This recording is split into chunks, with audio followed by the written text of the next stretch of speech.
طبعا اليوم نحن بمكان، يعني انا اول مرة بجي على هيك مكان انا عم بحكي له هو اللي انا كل ما انه هيك بكون مزعول، بكون كذا هيك طفران ميلل بيجي لهون. يعني فعلا يعني انه صدق هالشي، يعني وقت اللي بيجي هون بتنسى الدنيا. مع جنابي قال لنا صار بس.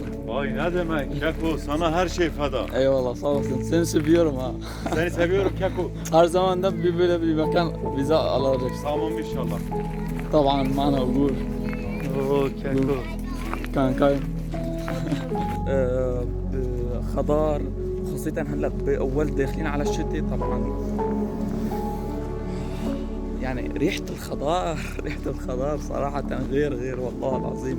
يعني أنا يعني نسيان كل شيء، بس هيك فعلي بس هالخضار، فعلي بس شو اسمه. طبعا هذا المكان كتير بنصح عالم انه اذا اجيت على اسطنبول او جيت على تركيا تزور هالمكان. يعني هذا لازم يسموه مكان الرياحة النفسية.